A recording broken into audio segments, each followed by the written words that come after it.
Ahoy rum explorers, I'm Nia, I'm a rum enthusiast, and today we're exploring Montanya. Finally, it's been forever, I've been wanting to review this. The specific release that we're reviewing today is going to be Valentia, so we're going to talk a little bit of why I chose this bottle, how I got this bottle, and some history on this distillery. So grab a drink and come plunder some rum with me.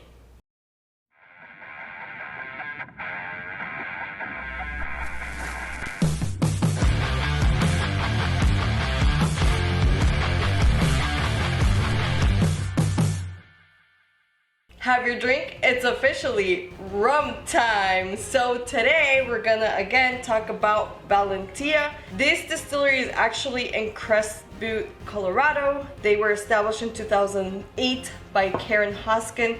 Super excited to review this company. They are founded by women, ran by women, and they're very eco-friendly, so they're B certified, which is incredible. They're very into doing a combination of science and art in order to create their rum. They do a batch still type of rum. They have a 500-gallon pot still at altitude, and by altitude they're at 9,000 feet above water. Yes, quite high. So it's kind of reminding me of those good old Central and South American rums that we all love so much as well. The source material that they get, it's sugar cane from Louisiana. They say that they have a really good relationship with the farmers, which I think is very important to close the entire loop. So they have a good relationship with them, which I imagine not only are their employees paid really well, but they make sure that the farmers that they get the sugar cane from are also paid very well. I'm gonna put a picture of the pot still because it's quite unique. It is a copper pot still, and the bottom does look quite traditional, but on the top it has something called a lentil, which I had never seen, and it's basically a bowl shape that hides an inside channel that forces the steam to flow upward and in a spiral. So after that distillation process through a pot still, they actually age 2 to 5 years in American oak barrels. They do say that they follow the laws for whiskey in Colorado, which is quite interesting, I think, and I love the fact that they're sticking to certain rules, even though, as we all know, the US is quite flexible when it comes to what's rum. Okay, so as we all know, it is still March Women's History Month, so with this incredible history of this distillery, I wanted to go ahead and get this bottle. How I sourced this bottle, thank you so much, Nani. If you tuned in on Tuesday, we had our very first rum news with Nani, my best friend. We had an amazing time. Thank you so much for all the crew members that tuned in. I so appreciate it. And if you didn't tune in and you enjoyed it, make sure you're subscribed so I can welcome you on board. And now let's jump into the review.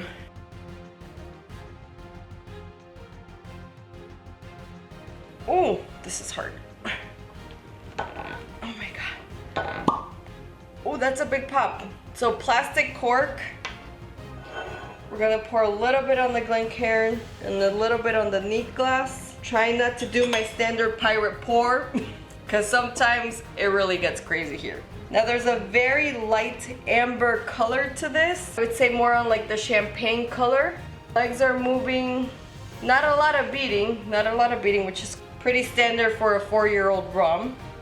Okay, so now as far as the notes, I did read that they do say that you should detect vanilla, cardamom, ginger, honeysuckle, which is very sweet.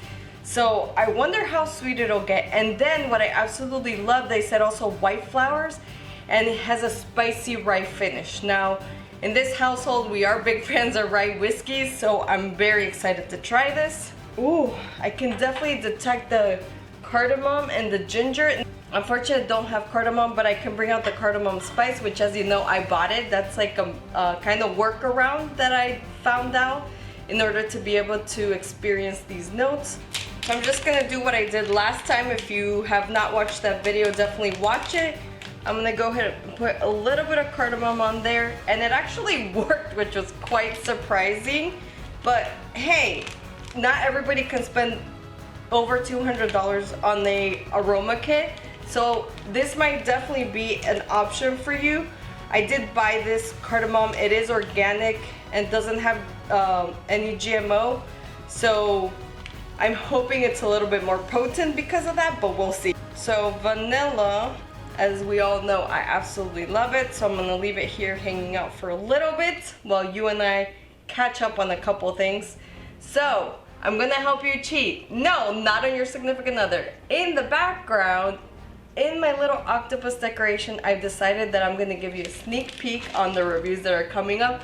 So make sure you keep an eye out. If you see what it is, I would love for you to comment down below and see if you can guess what's coming up next week. Sundays, I also have sample Sundays, and this Sunday I'm gonna put out another video from my stash that was given by the River Pirate 13. Him and I are constantly exchanging samples, so I'm super grateful for him.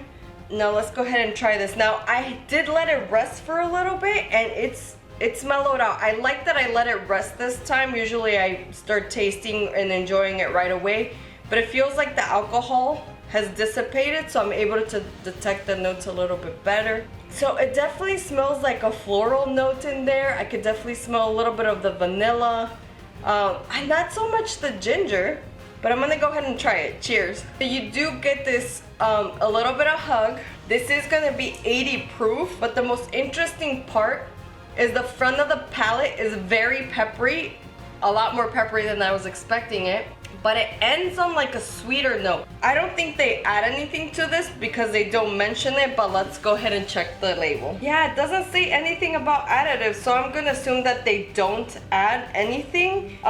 They say that rum is their obsession. Touche, Montanya, touche. So is mine. I'm totally obsessed. This is very good. I'm so excited and happy. Thank you, Nani, again for getting me this bottle. I so appreciate it. This is excellent.